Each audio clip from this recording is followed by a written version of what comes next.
Have you ever wondered where your favorite chocolate bar comes from? It all begins with a special plant called the cocoa tree. This tree grows a fruit known as a cocoa pod, and inside this pod are the precious cocoa beans. These beans are the main ingredient for making all kinds of chocolate. For thousands of years, people have loved cocoa. The ancient Mayans and Aztecs even called it the food of the gods. They used it to make special drinks and even used the beans as a form of money. Today, cocoa is still very important, not just for making delicious treats, but for many people around the world whose lives depend on growing it. Cocoa is more than just a sweet treat. It is a global commodity that connects millions of people. The journey from a small bean on a tree to a chocolate bar in your hand is a long and fascinating one. This journey involves farmers, communities, and large companies, all working together. The importance of cocoa goes beyond its delicious taste. It is a source of income for millions of small-scale farmers, especially in developing countries. The demand for chocolate keeps growing every year, which makes the cocoa bean one of the most sought-after agricultural products in the world. It is a little bean with a very big story to tell. The simple cocoa bean holds a world of complexity and flavor. When you taste a piece of dark chocolate, you are experiencing the pure essence of the bean. Different types of cocoa beans from different parts of the world have unique tastes. Some might taste fruity, while others might have a nutty or earthy flavor. This variety is what makes the world of chocolate so exciting for chefs and chocolate lovers. The process of turning these beans into the chocolate we know and love is a careful art. It requires skill and patience to bring out the best flavors from each and every single bean. So the next time you enjoy a piece of chocolate, take a moment to think about its incredible origin. It started its life as a seed inside a pod on a tree in a faraway tropical forest. This simple bean has traveled across oceans and has been carefully processed to become the wonderful treat you are eating. The story of cocoa is a story of nature, hard work, and tradition. It is a story that connects the ancient world to our modern lives through one of the world's most beloved foods. Understanding this journey makes every bite of chocolate even more special and more enjoyable. Cocoa trees do not grow just anywhere in the world. They need a very specific climate to thrive, which is found in a narrow band around the equator. This region is often called the cocoa belt or the chocolate belt.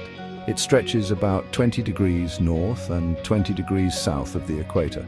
The countries within this belt have the perfect conditions for cocoa cultivation. They are hot, rainy, and humid all year round. The majority of the world's cocoa comes from a few key regions. West Africa is the largest producer, with countries like Ivory Coast and Ghana growing more than half of all the cocoa in the world. In West Africa, millions of small family farms are dedicated to growing cocoa. For these families, cocoa is not just a crop, it is their main source of livelihood and a way of life passed down through generations. The farmers work on small plots of land, usually less than a few hectares. They use traditional farming methods that have been practiced for many years. The entire community often gets involved, especially during the busy harvest season.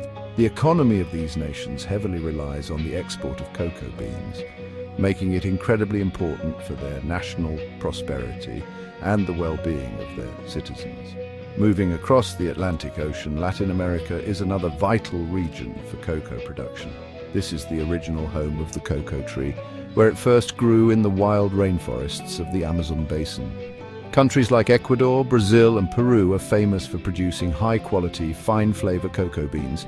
These beans are often used to make gourmet and artisanal chocolates because of their complex and delicate tastes. In this region, there is a strong focus on preserving the genetic diversity of cocoa and promoting sustainable farming practices that protect the precious rainforest ecosystem where the trees grow naturally.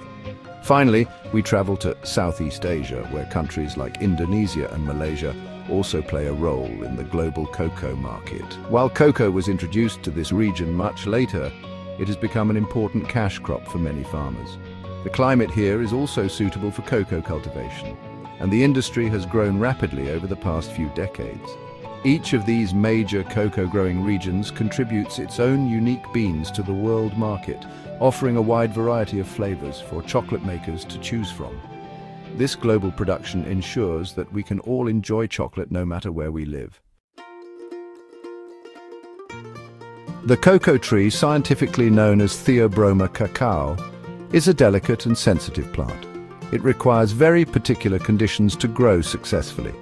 It thrives in the shade of taller rainforest trees, which protect it from direct sunlight and strong winds. This is why cocoa farms are often nestled within a lush green forest environment. The tree needs a consistent temperature, typically between 21 and 32 degrees Celsius, and it cannot survive frost. It also needs a lot of rainfall, spread evenly throughout the year to keep the soil moist. The soil must be rich in nutrients and well drained to prevent the roots from rotting. Growing a cocoa tree from a seed is a long process that requires a great deal of patience. It takes about 3 to 5 years before a young tree starts to produce its first cocoa pods. The tree has small, beautiful flowers that grow directly from its trunk and main branches, a phenomenon called cauliflory. These tiny flowers are pollinated by very small insects, not by bees or butterflies. Only a small fraction of these flowers will successfully turn into a cocoa pod. This makes each pod that grows on the tree very precious to the farmer, who has carefully tended to the tree for years. The cocoa pods are the fruit of the tree and come in a variety of vibrant colors such as green, yellow, orange and purple. Inside each pod is a sweet white pulp that surrounds about 30 to 50 cocoa beans. It takes about 6 months for a pod to ripen fully. Farmers must be very careful when harvesting the pods. They use long poles with sharp knives on the end to cut the pods from the high branches, making sure not to damage the tree or the delicate flower cushions where new pods will grow. It is a skilled job that requires precision and care to ensure the tree remains healthy for future harvests. Caring for the cocoa trees is a year-round job.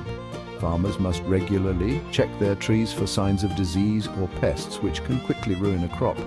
They also need to prune the trees, which means cutting back certain branches to help the tree grow stronger and produce more fruit.